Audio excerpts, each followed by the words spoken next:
favorite TV, advancing kingdom lifestyle.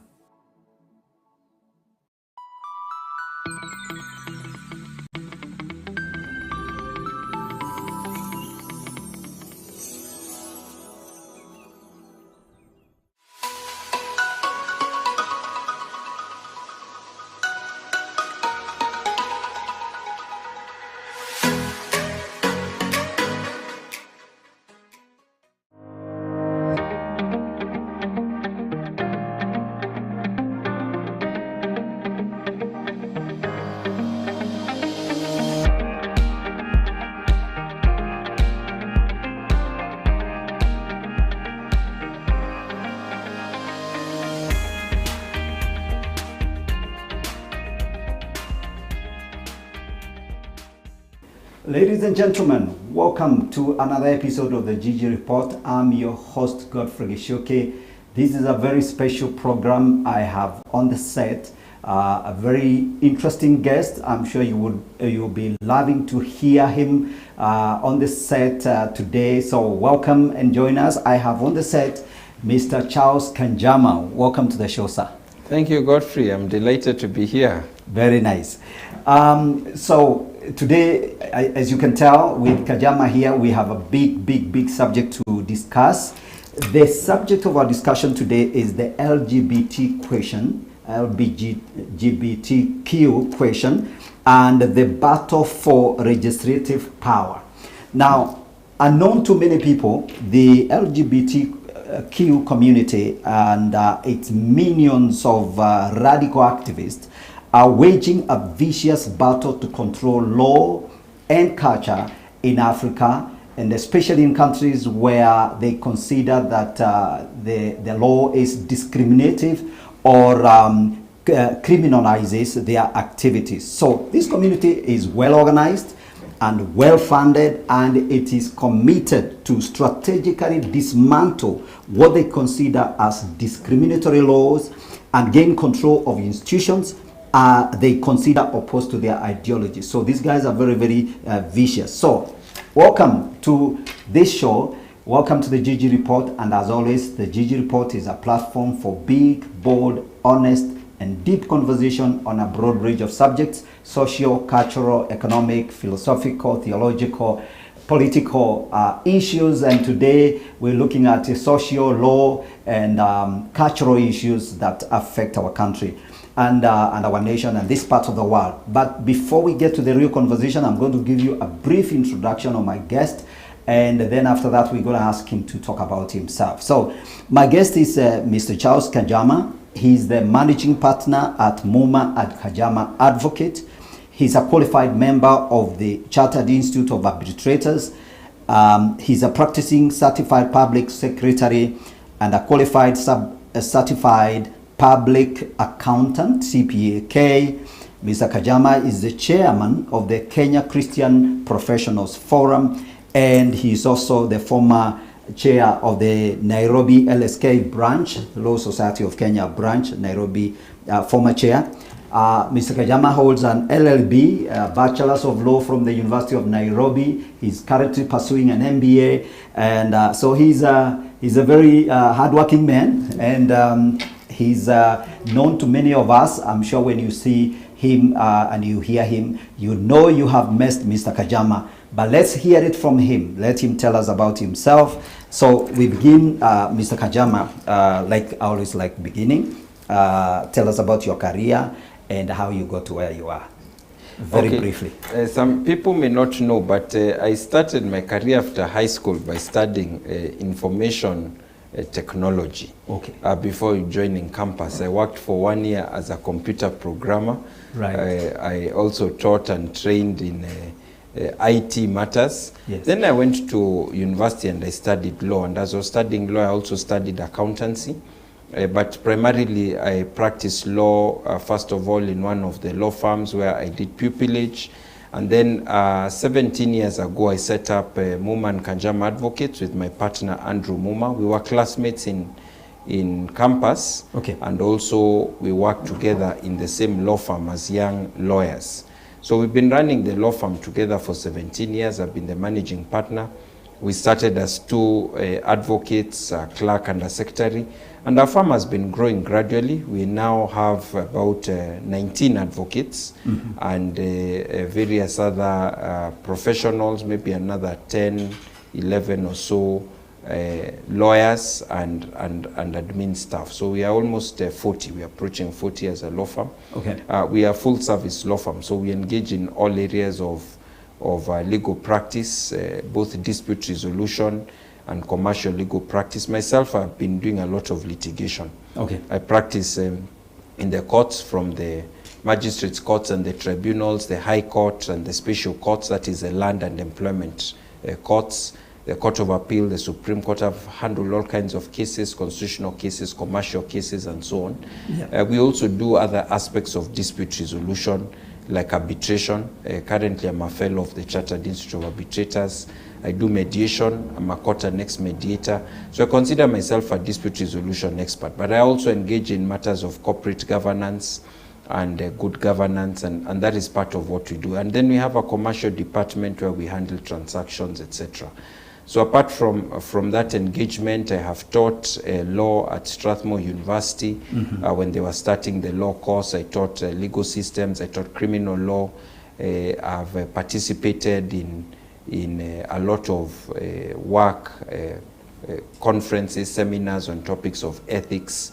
And from 2010, we set up a Kenya Christian Professionals Forum, which is an ecumenical group of Christian professionals. I'm a Christian.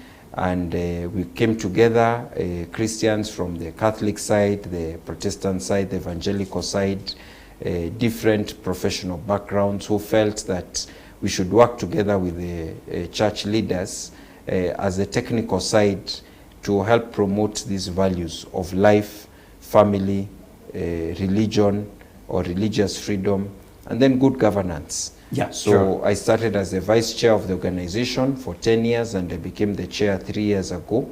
And we have been engaging in this space of family values with the parliament, with the executive arm of government, and even in the judiciary, when you have cases that you feel are dealing with these matters of family values. We participate, we get involved in training of trainers and so on. So I'm delighted to be here and at the commencement of this interview. Charles, I think I truly appreciate your commitment, and you have actually really been able to do a lot and to step in on many matters, especially some of the protracted disputes, especially matters to do with law, ethics, and of course politics. In fact, I want to take you back to one of the stories that I think popularized you. I think you became the darling of Kenyans.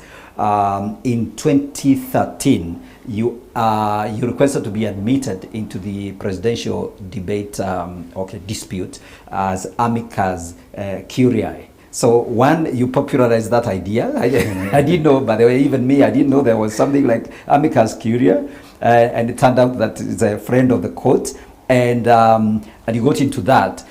So actually, tell us about what that was about. I know a lot of people who are familiar know exactly what was going on, but what was your experience like, getting into that public space in a very, very public way? And so maybe you can tell us what motivated you to do that. So in 2010, when we got a new constitution, one of the key changes was to establish a new level of the court system in the hierarchy of courts, which was the Supreme Court of Kenya. And one of the early cases that was filed in the courts, it was in the Court of Appeal before the Supreme Court was established after 2010, was to interpret the Constitution. It was an advisory opinion on issues to do with how to interpret the Constitution and the 2/3 gender rule. I got involved in the case in the Court of Appeal, and then when the case was transferred to the Supreme Court.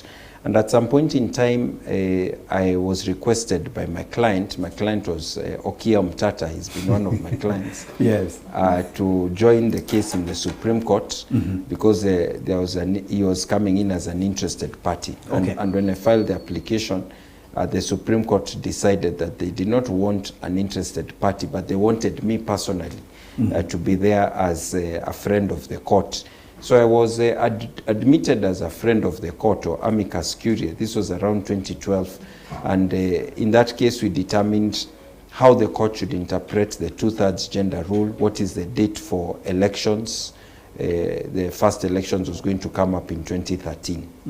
So a few years later, at that time I also used to write in the newspapers. I had a regular column.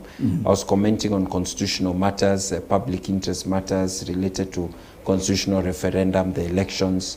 So some few years later, in 2017, it was actually in 2017 when you had the second election, I thought that the issues that were being raised in the petition were not just legal issues, were not strictly legal issues.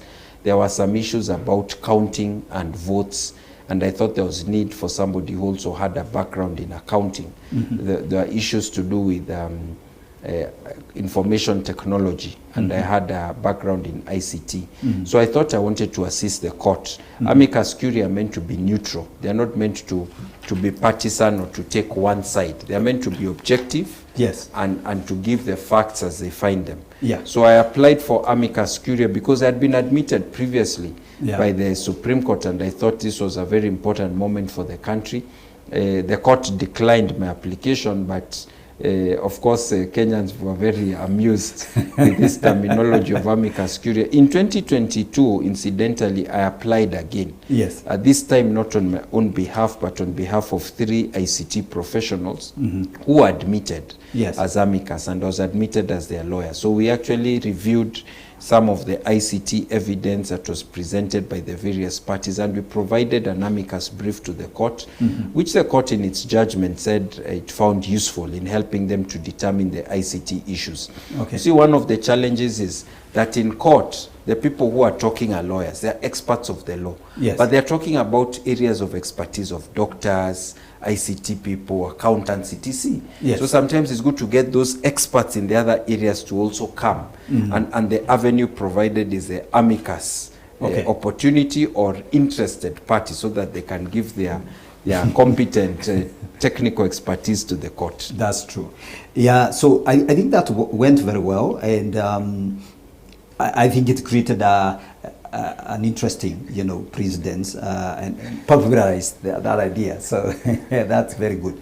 Now, today, as I have just said at the introduction, we want to focus on this particular matter, very high voltage, hot potato issue, the LGBT question.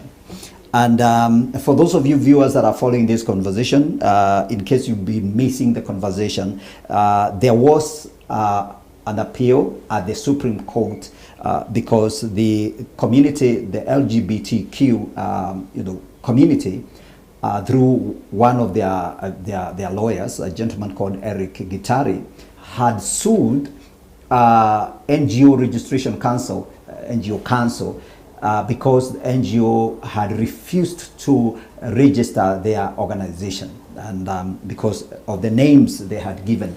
So that matter came up to court.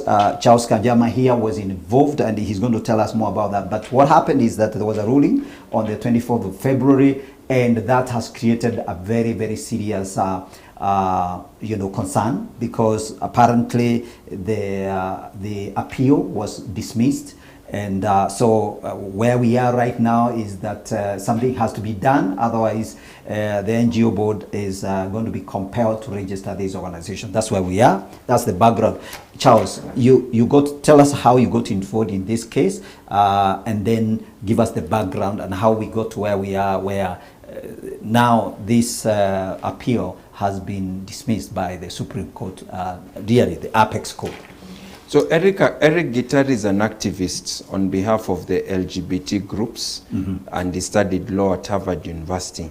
So he came to Kenya and he filed a case at the High Court against the NGO Coordination Board, saying that they had refused to register his association because he had proposed an association for registration with the words Gays and Lesbians Human Rights Coalition or Council or Committee. He said, I'm ready to choose among the last name, but you must include gay and lesbian human rights. Yes. And the NGO board declined. They said this name is not a good name here because our law prohibits same-sex behavior. Right. And the name is signaling same-sex behavior. Right. So the case was heard before 3 judges in the High Court. We were not aware as the case was being heard.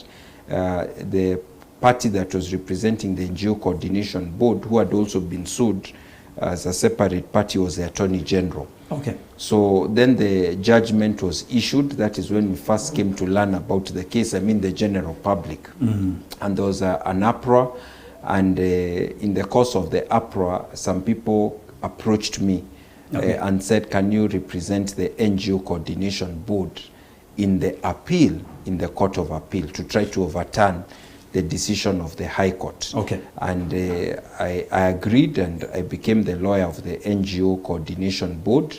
We filed an appeal against the High Court decision. And the organization which I was a vice chair of at the time, Kenya Christian Professionals Forum, also came in as an interested party. We were represented by lawyer Harrison Kinyanjui. Okay. And the organization was also interested in this matter. So then the appeal was heard. This must have been from around 2017, I think, or 2015. Yeah, but the appeal was determined in 2019. Okay. And in 2019, after being heard by 5 judges, they dismissed the appeal. But now it was a split decision. It was 3 judges in favor of Eric Gitari and 2 judges in favor of the NGO board. Okay. And the arguments that were used in the Court of Appeal was, first of all, there's a moral foundation for the constitutional framework. It is found in the Constitution right from the preamble, right, where it says, acknowledging the Almighty God of all creation, God bless Kenya.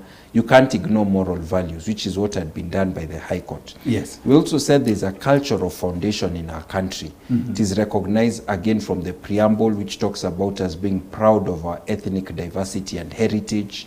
You can't ignore Article 11 and Foot 4 of our Constitution. And our cultural values are important in interpreting the Constitution. Again, the majority rejected that.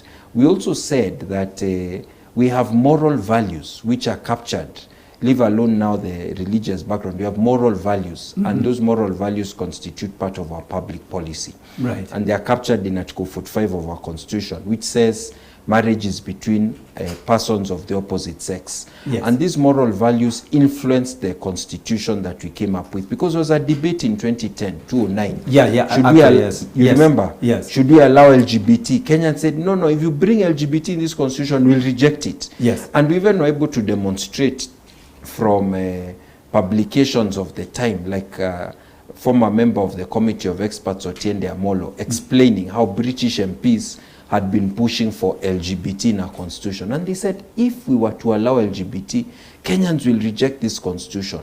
All of them, or majority of them. Right. So we are not going to introduce LGBT.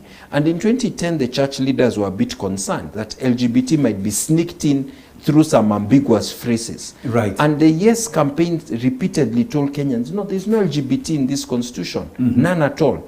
So there's one thing on which the Yes and the No team were in agreement in 2010, that LGBT should not be in the Constitution. Okay. So we brought this up to the court, and we also told the court that you can't register an organization for people who are identifying themselves through something that is prohibited in the penal code. Yes. Of course, for them, they are saying that just calling yourself gay doesn't mean you engage in homosexual behavior. Right. But we said names are important. The moment you take a certain name, it is your identity. It just doesn't say who you are. It also says what you do. Exactly. So names communicate independent of what objective you are saying your organization is about. And so we used all these arguments. We said that the word sex in Article 27 of our Constitution, which says you cannot discriminate on the basis of sex, refers to identity. It's like gender. It doesn't refer to orientation.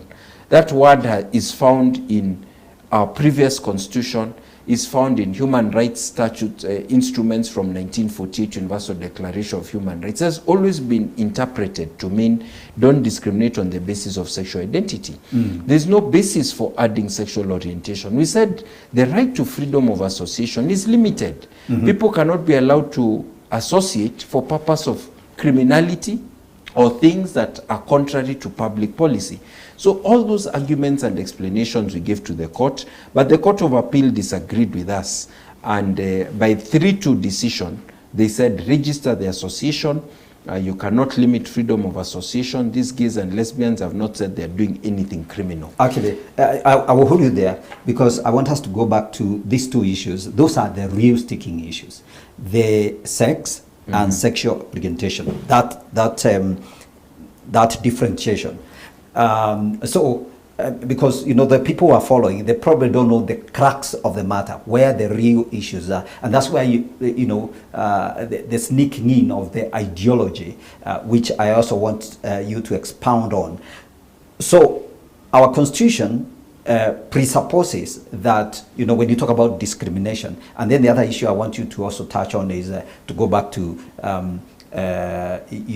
limits to freedom of association. But let's first of all deal with this particular requirement that the Constitution insists that you cannot discriminate anyone on the basis of race, color, language, place of birth, ethnicity, political opinion. Yes, yes. And then sex is listed there. Yes. And not sex orientation. Yes, in fact, I was going to say that after the Court of Appeal made the decision, yes, we now appealed a second time to the Supreme Court. Okay. And we explained to the Supreme Court that, look, part of our Bill of Rights was borrowed from South Africa. South Africa was one of the countries which we used for benchmarking. Yes. To see how we can get the most modern possible Bill of Rights under the Constitution of Kenya 2010. Yes. In South Africa, when they were passing this constitution of theirs in 1996, I think it was, one of the debates they had was about the issue of LGBT. Yes. And Nelson Mandela, unfortunately, for those who believe in family values, he yielded on this point, and he said that he believes in a rainbow nation, that South Africa should accept everyone, and even LGBT should be accepted. So they deliberately added sexual orientation in their constitution. In their constitution as a ground upon which you cannot discriminate. So their constitution talks of sex as well as sexual orientation. Yes. So for us in Kenya,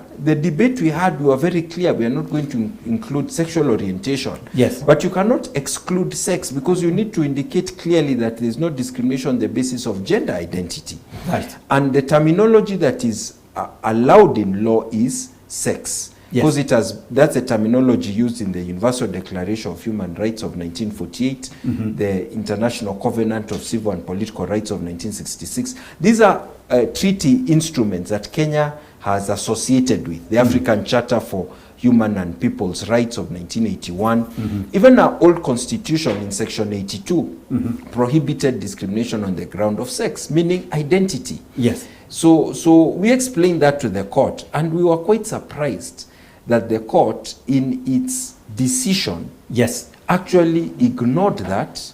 Instead of recognizing that sex in Article 27 means identity, they said, according to them, the debate was whether sex means the act of sex or orientation. When you read the majority judgment, they said sex doesn't mean the act of sex, it means orientation, which was a bit surprising because nobody had argued that sex as a ground for non-discrimination means the act of sex. It meant identity. So they then applied the South African Constitution approach of sexual orientation, which is really far-reaching. Allow me to educate Kenyans that by saying sex means sexual orientation, it means all the cultural, moral, religious, and legal safeguards against the spread of the LGBT ideology will be dismantled one after the other. We are on a slippery slope because the moment you interpret the Constitution as saying you cannot discriminate on basis of sexual orientation, then the next question is, why is there laws prohibiting same-sex behavior. Right, yeah. That's what they will now go for. Even the case that is currently in the Court of Appeal, where the court has upheld the penal code that says you cannot engage in sodomy, gayism, and lesbianism, will be struck down. Yes. Then it goes to the area of education and curriculum. Why is the education curriculum only talking about natural families with a father and a mother? Why don't you depict same-sex families? This is discriminating. You're ignoring their lifestyle. So the curriculum will be forced to change. And then now children will be educated that it is normal to have same-sex. And this causes confusion. This is what has happened in the West. The Children's Act they'll now say, why are you not allowing same-sex couples or even individuals to adopt children? So they start adopting and bringing up children in their lifestyle. Then they go to the area of marriage. They say, okay, the Constitution says marriage is between a man and a woman. Fine, we'll not insist on this item called marriage, but give us something similar. We also have civil relations. This is what they did in England. Give us civil unions with the power, with the same rights and duties as marriage. Don't call it marriage, but it's more or less the same thing. And then they can adopt children because they are naturally sterile. They can't have their own children. Oh yes. At least not within that union. Yes. But they will insist on all the rights that come to that. Then they will say, look, in film, in television, how come all the programming is just depicting heterosexual couples? Right. Give us an opportunity also to depict our lifestyle. They'll say we want to march so that we can push for our rights. They start having gay pride marches all over the place. They'll be in your face. That's what happens. Then they go to the level of saying, look, even in recruitment in government and in private sector, you need to have some recruitment reserved for gays and lesbians. Right. They will push and say that, look, in your churches, you need to be able to ordain ministers, to have them in the choir and everyone who are gay and lesbian. If you are teaching in the churches that gay and lesbianism is wrong, this is discriminatory. Yes. They take you before the human rights bodies or the courts in the different countries. If you are Christian and you believe your children and your school should not teach this agenda, they say you are discriminating. You cannot receive public funding. So there is a slippery slope. Okay. And the bottom line of that slippery slope is that anyone who objects to gayism and lesbianism is pushed to the sidelines. Is sidelined from the society and the community because you are deemed to be hateful, to be going against a normal lifestyle. Okay. That's part of the slippery slope. But there's more. There's much more. I'm going to hold you. I'm going to hold you there, ladies and gentlemen. I believe you're following this conversation.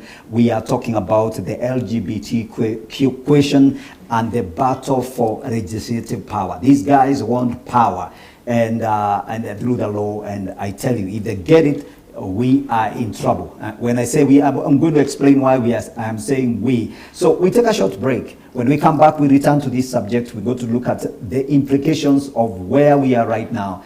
So keep it Elevate TV. Don't go away. Let's come back shortly for a continuation of this conversation. All right. See you in a short while.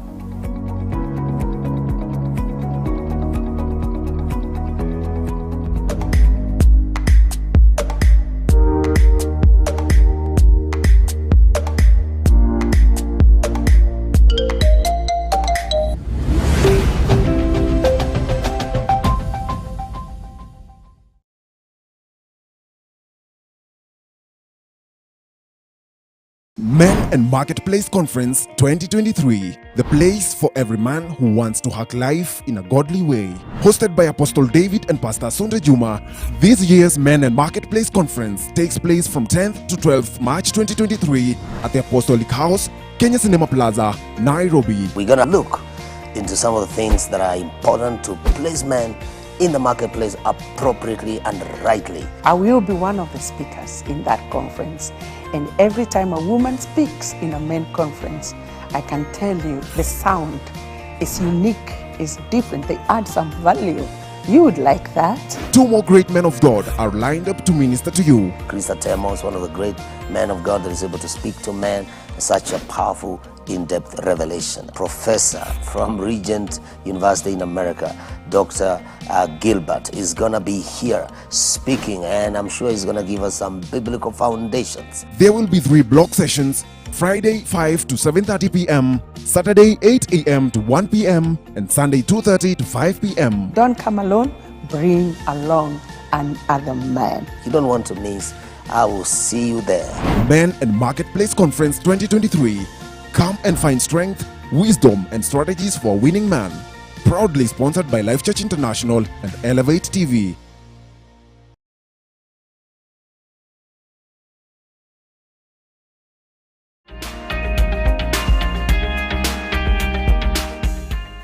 Welcome back. This is the Gigi Report. We are talking about the LGBT question and the battle for legislative power. These guys want to take over.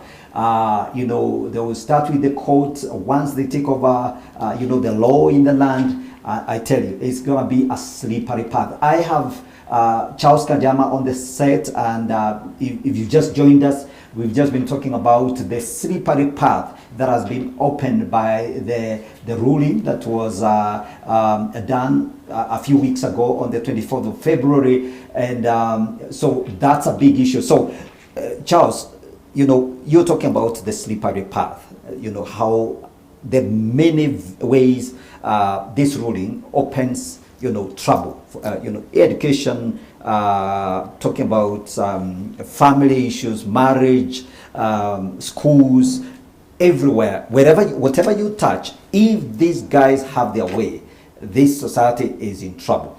Now, actually, the whole idea of the LGBT ideology Yes. and lobby is the radical transformation of society. You see, our society is founded on what we call Judeo-Christian principles. Yes. And Islamic principles are similar. The 3 Abrahamic religions, which place sacredness in the act of sex and the family. Yes. Actually, the family clothes this institution of sex that is used for parenting, for coming up with the next generation. Our society has been built upon this one. Yes. So they want to change it because they are not happy with the traditional view of sex as being for procreation and union, and that the 2 purposes of sex are connected. They believe in a full sexual license. You do whatever sexual activity you want, that you want to engage in, that is good for you, and whatever consequences on society are fine. And sometimes people ask, as Christians, aren't we meant to be caring, tolerant, compassionate? Why do you appear so hateful? Why do you appear so rejectful of this issue? And I think this, Godfrey, is an issue that we need to tackle. Yes. Because there are many Christians who are troubled. We know the new commandment of Christ is even love your enemy. The person who slaps you on one cheek, turn the other cheek to him. So why would you appear intolerant? And they're not harming anyone.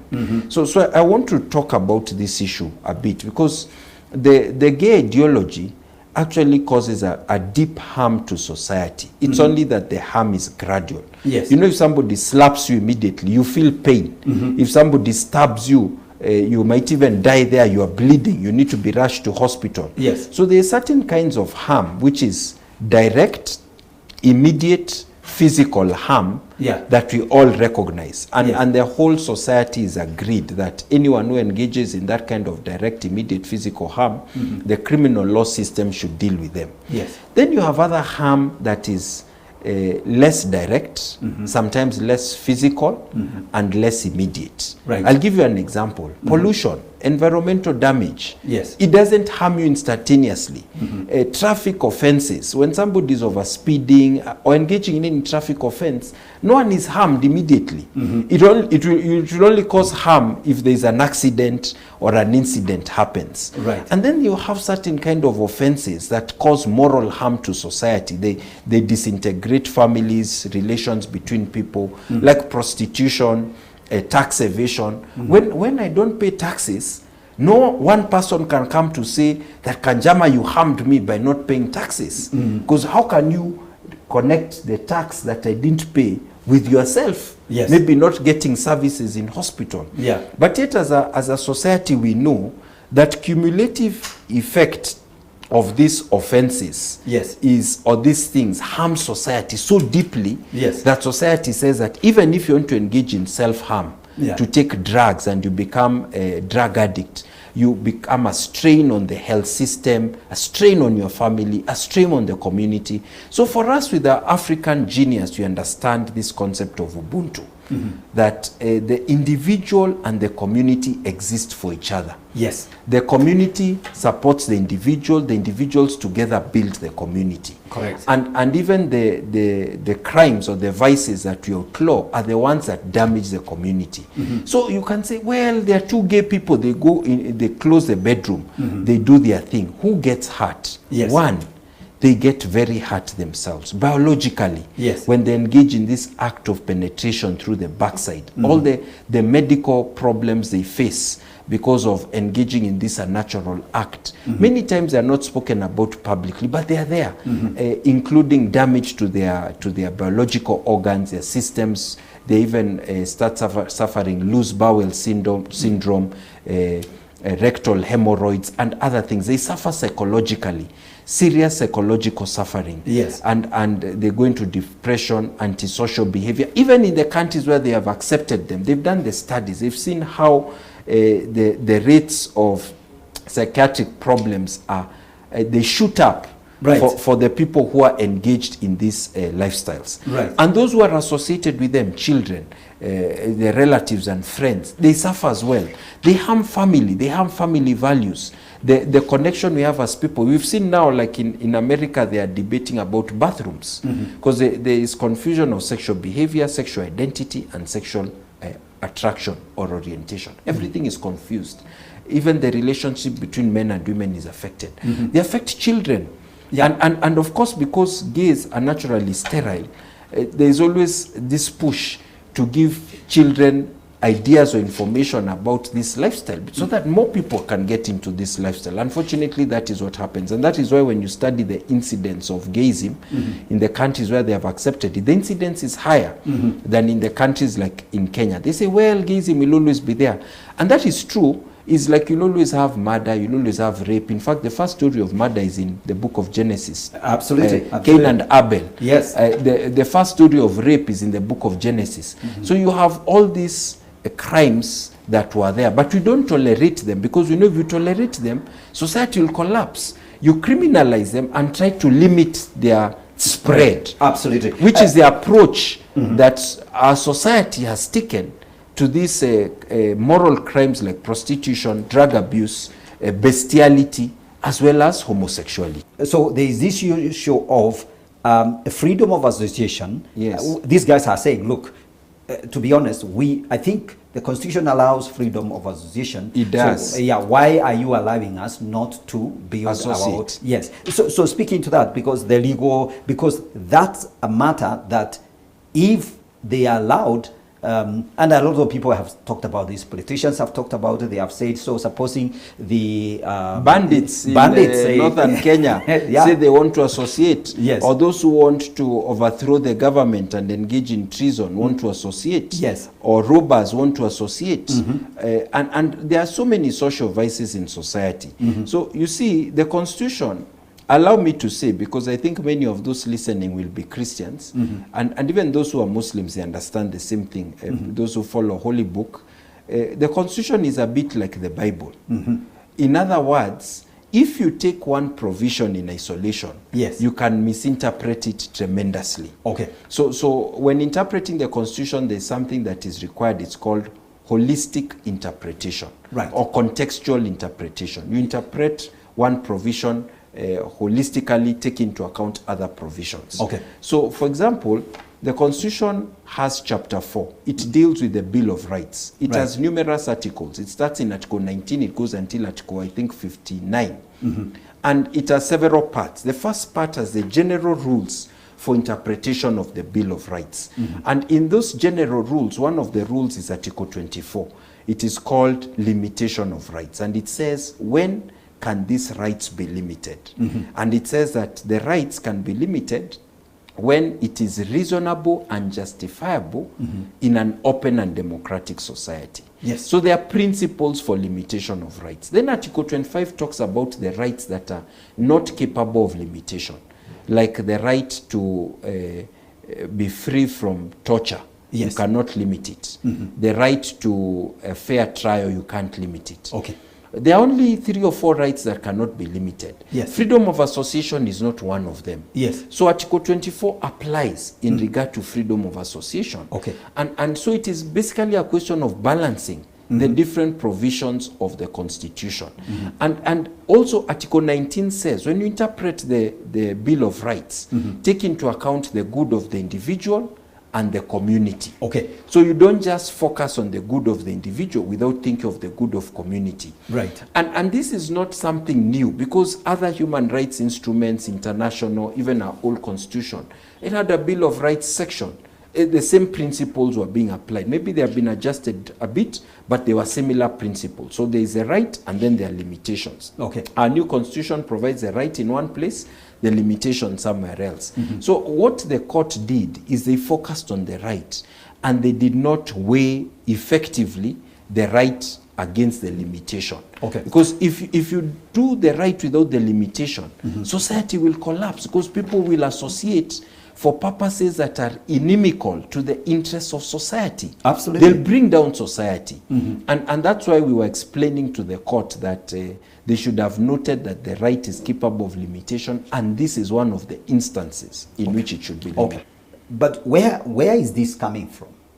Okay, so first it comes from an ideology of radical individualism. Okay. And some of it is connected to libertarianism. Okay. That was propagated by a philosopher called John Stuart Mill in 1859. Right. And then there have been other philosophers like Professor H.L.A. Hart who have taken it forward. They have proposed an idea of human society and human organization where the state has very little role in society, as little as possible. Yes. Then they fear the state, that the state comes to create tyranny. Right. So leave people free to do what they want, Okay. individual things that they want to do. And then this is connected with another ideology of secularism, which says that leave people free, don't impose religious values on others. So if I'm not harming you physically and I decide to do something for myself, leave me free to do what I want. Even if I want to commit suicide, leave me free to do it. Right. If I want to engage in any kind of sexual acts, leave me free to do it. Right. That you can only come in if children are involved. So that ideology is the first thing. Then together with that you have the sexual revolution. Yes, Which yes. comes from the 1950s and 1960s. Right. Which says that liberate sex, sexuality, and all aspects of sex from any idea of human dignity or goals. Leave people free to enjoy sex the way they want. Yes. So these ideological movements are now being pushed from the West with a lot of money, because they caught root in the West. So there's money behind it. Right. And there's a sense of almost like anger that there are any societies that are holding out against this new way of doing things, that believe that community is important, that the human person doesn't just exist for the sake of pleasure, has certain goals. You know, the traditional or cultural values that we've had in our societies, which really align with our moral values, that human beings have a dignity, and society should help them to accomplish that dignity and pursue the common good as they get the individual good. Okay. So these are some of the forces that are pushing the agenda. And you know, recently I listened to one of the high commissioners from one of the countries, which I will not name, and basically they were just saying, look, in our country, we consider this, sexual orientation or LGBTQ as part of the human rights, you know, and in our country we have agreed to, embrace human rights, and if Kenya makes a choice not to accept human rights or certain rights, it's up to them. You know, in other words, they've said there is something called human rights.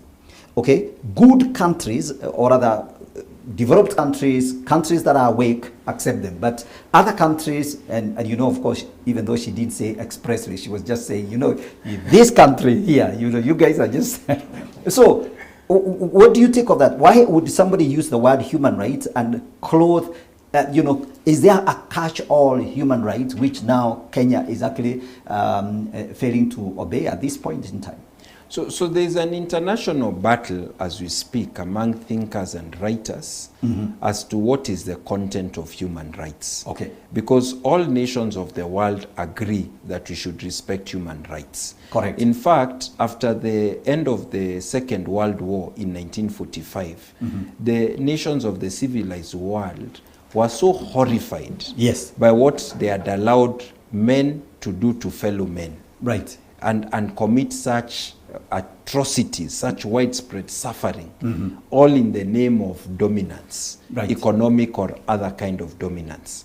So it was only 3 years after the end of the Second World War that the nations of the world that were independent at the time came together and they agreed through the United Nations General Assembly, which was, as you know, the United Nations came up in 1946, just 1 year after World War, and they adopted the United Nations Declaration of Human Rights, Okay. a non-controversial document. Everyone agrees to the fact that we should defend human rights. Yes. 18 years later, in 1966, they adopted documents with more teeth on human rights, International Covenant of Civil and Political Rights, and one on economic, social, and cultural rights. So the nations of the world agreed we need to respect human rights. Yes. So those who have this ideology that is a kind of like a new ideology of everyone can do anything they want and society should not interfere, they found that human rights is a good vehicle or vessel Okay. to push their agenda.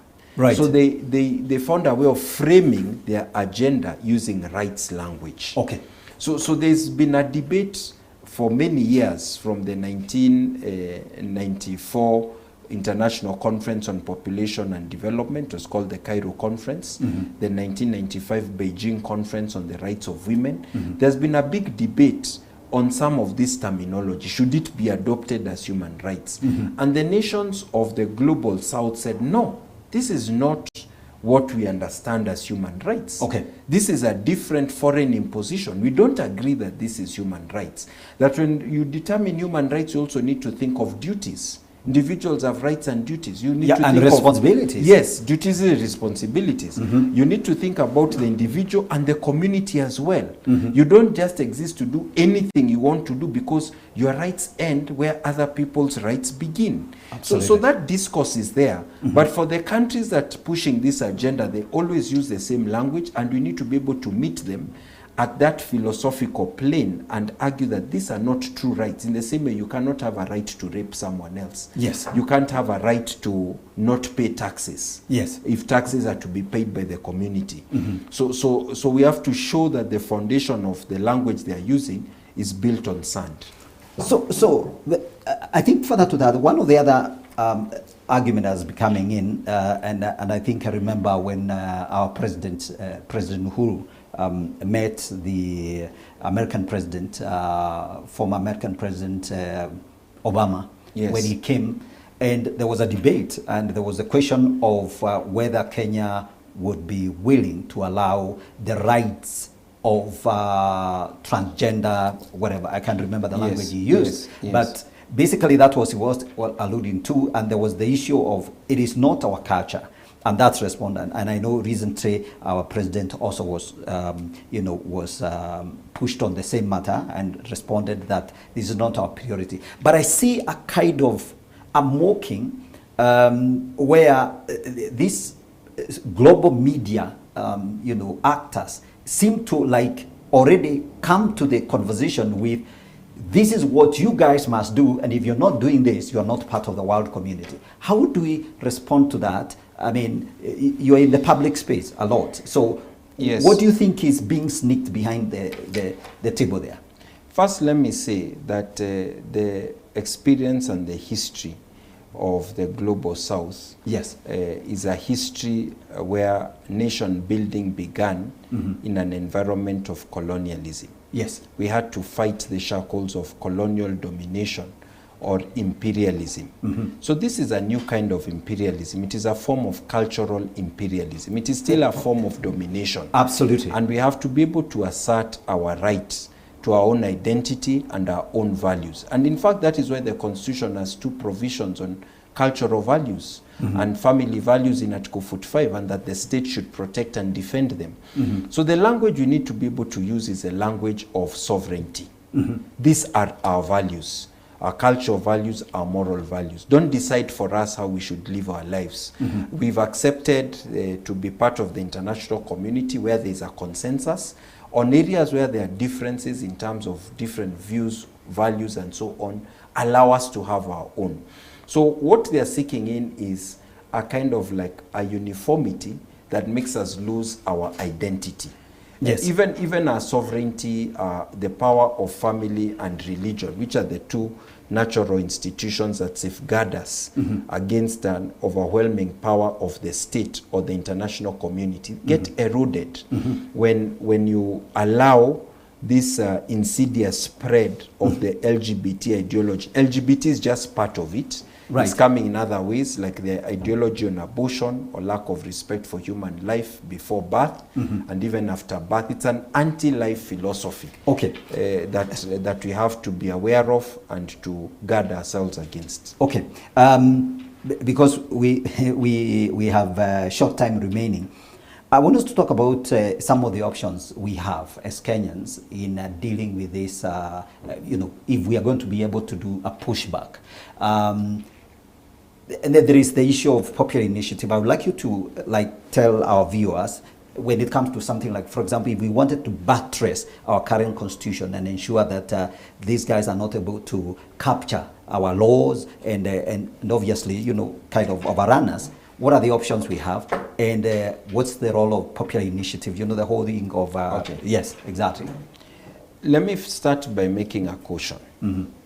It is not possible to use the law to stop cultural change if you do not safeguard the other avenues by which the culture would change. Okay. So the law is only one of the instruments that influences culture. Okay. Education, leadership, those are some other influences on the culture, film or communication, and so on. Yes. So sometimes there is too much of a focus, almost an obsession with using the law as the big stick to stop changes or depredations in our culture and ignoring the other ways. Okay. Ignoring the way this ideology is being spread to our children in the schools or through film, or even our churches are a bit confused on the topic, and so on. So the first caution is that we need a holistic approach of safeguarding and promoting positive cultural values. Right. And the cultural values are promoted not because we are anti anyone or any institution. We focus on what do we value that we are trying to protect and defend. Okay. So what we are valuing is a family. We are promoting family values. We are promoting positive human sexuality and so on. So once we determine what it is we want to safeguard, yes, the law does play an important role. And there's a hierarchy of laws. There are laws that are passed as acts of parliament, and they're important. The Children's Act, the Education Act, the Films and Stage Plays Act, and other statutes that you can ensure the safeguards are there to avoid LGBT ideology seeping in. And they need to be strengthened, the Marriage Act and so on. But beyond that one, these laws have to be subordinated to the Constitution. Yes. So if they have a measure that appears to be inconsistent with the Constitution, the laws will be varied. So the holy grail in terms of using the law as an instrument to safeguard our values is the Constitution. Right. And there are only two ways in which the Constitution changes. Okay. One is through interpretation by the courts. Okay. The second is through amendment by the Parliament and the people. Okay. So if you want to amend a Bill of Rights provision, that amendment is considered so fundamental, it must end up in a referendum of the people. To amend the Constitution, now that the court has given its interpretation, and it's the apex court, it's very difficult to seek a review because it's the final court in the land, and they've already decided this. They'll not change their mind. So if you want to amend the Constitution, there are two approaches you can use. One is through parliament. If you use a parliamentary route, you need 2/3 majority in both the National Assembly and the Senate. And you need 3 months in between the first reading and the second reading for public participation. Yes. The other approach, where you want to use the people to get the views of the people, is a popular initiative. Yes. You start by collecting at least 1 million signatures. Okay. You get them verified by the IEBC, the Independent Electoral and Boundaries Commission. Once they are verified, the bill that has come together with the signatures, which has to focus on those specific provisions, not too general, then is taken to the 47 county assemblies. You get at least half of the county assemblies within 3 months to pass that constitutional amendment bill without changes. Yes. Then it goes to parliament, but this time it only needs 50% majority, not 2/3. And even if it doesn't get majority in one of the two houses of parliament, it's fine. It then goes to the referendum. So these are the two approaches that are possible to amend the constitution. And now what we're asking ourselves, are we in that constitutional moment? Is it time for the moral majority to speak and say, let us make the position of the constitution clear so that the judges don't misinterpret it in future on this question? Okay, absolutely. Now I think we've run out of time, unfortunately. So I'm going to ask you to look at that camera and maybe just speak to Kenyans, Christians, and give them a word of counsel. What you think actually we should act going forward, maybe in a very, very short while, in less than a minute. So what I would say is that our culture traditionally used taboo and some kind of like stigmatization to educate us about the dangers of homosexuality, so that we would not even think about it, would not even tolerate it. And it used other cultural institutions to encourage us to focus on the traditional family, the natural family, and sometimes the polygamous family was accepted in a traditional culture, although Christianity says we focus on the monogamous family. These safeguards of our traditional culture are being eroded. And that means as we move to the heart of the 21st century, we need to strengthen ourselves, to educate ourselves on this topic, the dangers of this homosexuality for the institution of the family and the nation, and to talk about it with those who are with us, around us. And to remember that as Christians, we are called to be clear in our speaking and compassionate with those who are in sin. Like what Jesus does in the parable of or in the story of the woman caught committing adultery. So as Christians, even as we are clear about the dangers of homosexuality, we'll need to learn or to realize that people suffering from homosexual attraction are now in our midst. They are now amongst us. Some of them are in our churches, in our families, in our schools. We need to learn how to deal with them, to help them get out of this situation, to avoid the normalization or glamorization of same-sex attraction. Like anyone who suffers from another addiction, alcoholism, or any other kind of addiction, we help them to get out of it. So let us do that, understanding those who may end up in this situation, while at the same time being clear to them that this situation is a state of sin, that the grace of God and the assistance of their neighbor and their friends can help them to get out of. All right.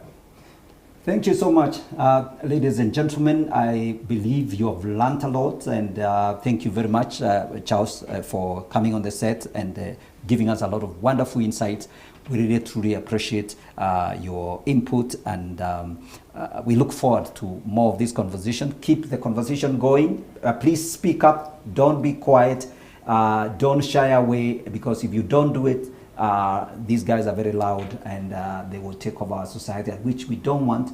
So the Lord bless you and give you grace and wisdom how to proceed. And God bless you. We'll see you another time, same channel. Keep it elevate. I've been your host, Godfrey Gichuki. This is the Gigi Report. Bye for now. Good night.